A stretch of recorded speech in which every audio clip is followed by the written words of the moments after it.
Well, I was born in Sydney, Australia, of Greek migrants that had arrived there in the 50s. I was born in '66. And I grew up in Australia, although at 6 years old, the family decided to go back to Greece. So I was in Greece for about 6 years, and then we went back to Australia. So I've had a life of going back and forth. Well, it felt a little bit uncomfortable, but you know, when you feel a certain discomfort, I think you grow from that experience. I think probably my parents handled it the right way because they obviously knew what was going on at school. And with that coaching from home, it kind of made me a bit more resilient towards it. But, you know, it was a typical thing of other boys, because I went to an all-boys school, other boys calling you names and you feeling very disadvantaged because you didn't have the language to respond, literally being pointed at and people kind of laughing. That for a kid is not a very nice thing to have to go through. So that was one which was cultural and language related. I mean, I also had this other thing. I liked boys a little bit more than girls. So going to an all-boys school, there was also the finger pointing that I was very different. Now I'm talking about ages of 10 to 14, so very young. But, you know, those traces were there, and it was a little bit difficult being persecuted. Well, again, it's not persecuted, being finger pointed for two different reasons.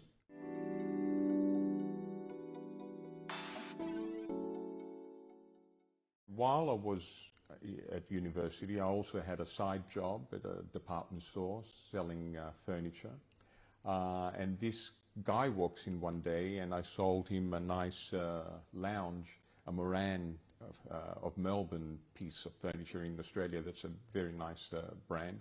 And I think he must have been impressed with the way I handled the pitch. So he said to me, "So what do you do? Or what do you want to do?" And I was very cheekily responding to him, "Well, it depends what you have to offer to me." And little did I know that he was the advertising manager of the Australian newspaper at News Corporation. And he said to me, "Well, come and see me on Monday." I did. To cut a long story short, that was my entry in media, and it happened by chance. I think I'm a salesman, yes. Deep down, and that's what everybody wants to try and make something of their career and say that I'm this and that and the other. When people ask me, I say I'm a salesman, really. It's probably because I grew up in a small business environment with my parents, but I'm very comfortable with what I do, and all of us sell. We sell in very different levels. I mean, we might be selling rocket science, we might be selling used cars, we might be selling science, we might be selling philosophy. But sales is not really a bad word if you have respect for the object that you're involved in, the profession that you're involved in.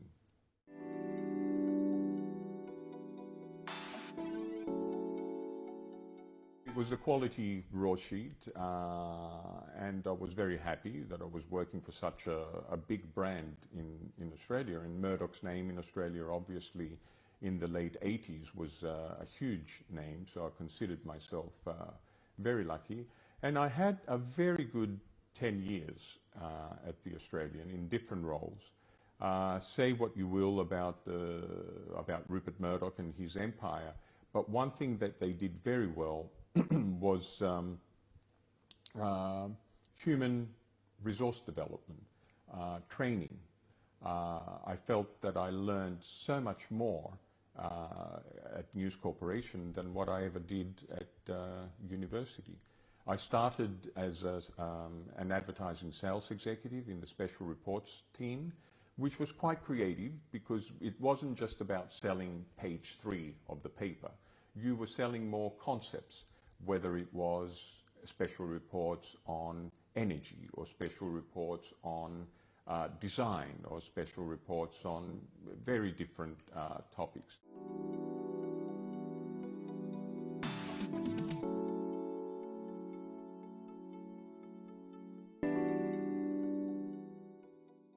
Well, that happened at quite a traumatic time in my life where I lost both my parents 10 years ago and 9 years ago.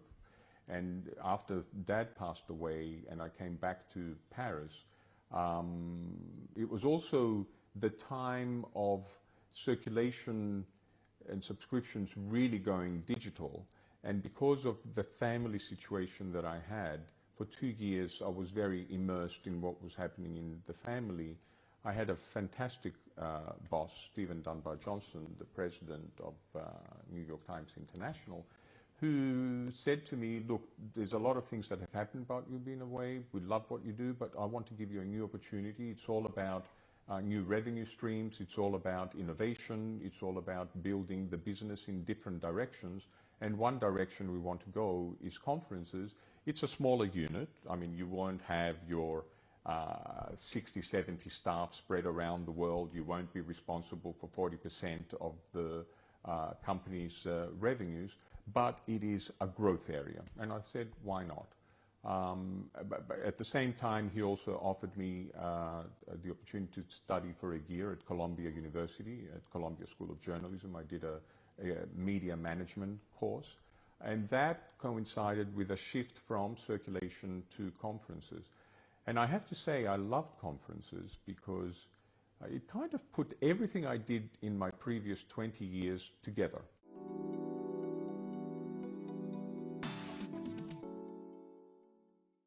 I've never had that sense of belonging completely to one thing in one place. And I like that because it keeps you on your toes.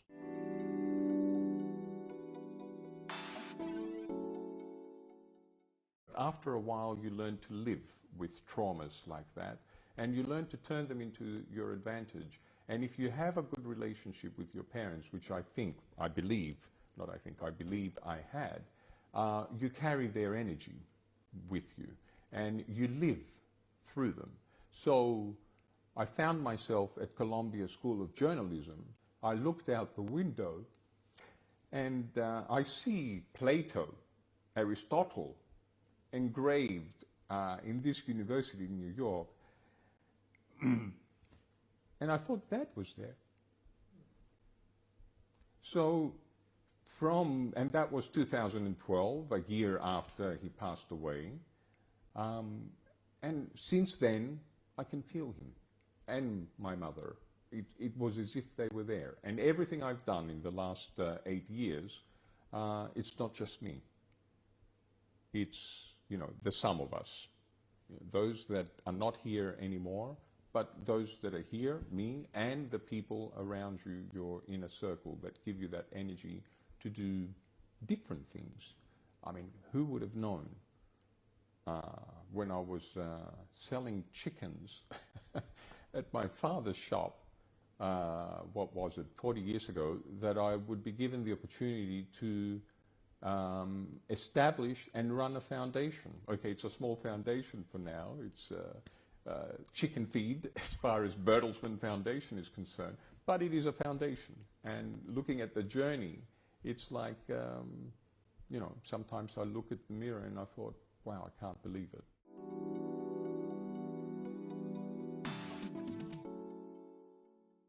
Well, again, I have to say it had my father's hand in it. It was July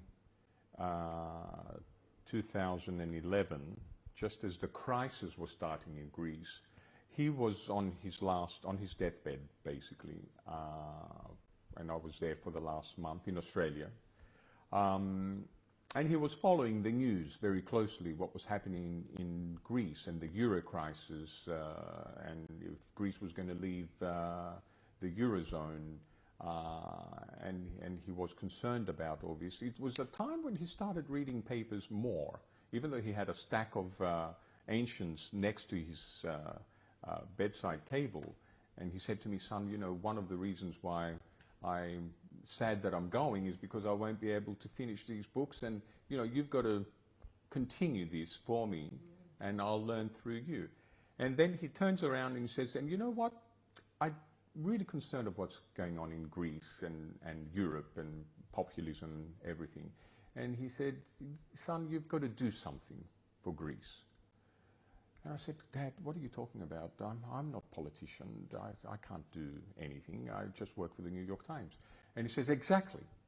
Through the New York Times, you will achieve much more than you would be ever able to achieve as a politician. So use it. So I held on to that for about a year or two. And then opportunities came along where we were planning an event in Greece. By then I had moved, oh no, I hadn't, I was still in Paris. So an event opportunity came up to celebrate 15 years of collaboration with our partner in Greece, Kathimerini. And I said, well, let's do a nice function, let's not just do cocktails, let's put a seminar together. What can we call it? Because something is happening in our world, it should be very current. One of the editors jumps from the corner of the room and says, democracy under pressure. I grabbed that and I said, okay, that's it. We're going with democracy under pressure. And managed to convince the Prime Minister then and the Tourism Minister, Samaras and Kefalogianni, to open the Stoa of Attalos at the ancient Agora. And for us to do this celebration, 2 hours talking about democracy at the Stoa of Attalos back in 2013, I think it was. And it was magic.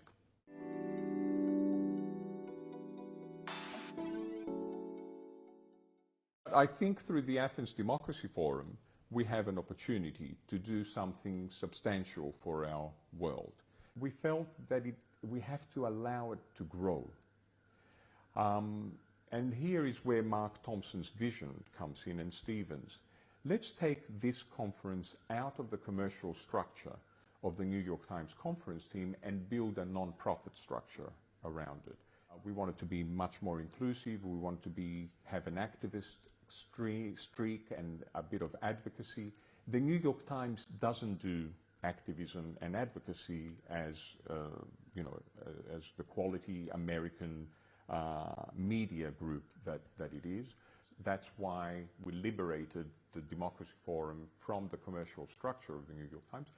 And because I also had founded the Art for Tomorrow conference around the same time, there was this thought by Stephen is take art with you. And then we thought Democracy and Culture Foundation.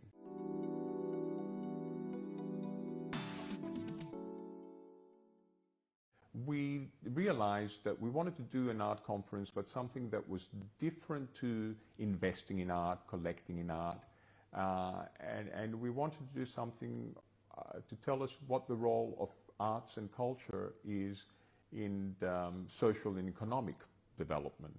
And we are now at a point where we're integrating it into our Democracy and Culture Foundation to try and bring it a little bit closer to the mission of the foundation, which has two outcomes, citizen engagement and better governance.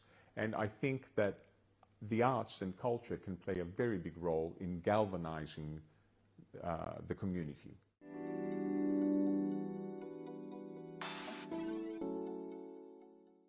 One of the first things that I noticed and said is there's a stage. And where there's a stage, there's prima donnas. And all of us, whether we like it or not, have a prima donna streak in us. And trying to manage that on stage is very challenging, but it's also very exciting, because at the end of the day, even prima donnas are human beings. And if you're able to put some great journalist on stage, like yourself, like all our colleagues at the New York Times, and make the discussion more human, it flows. And the result is fantastic. And that's what we do.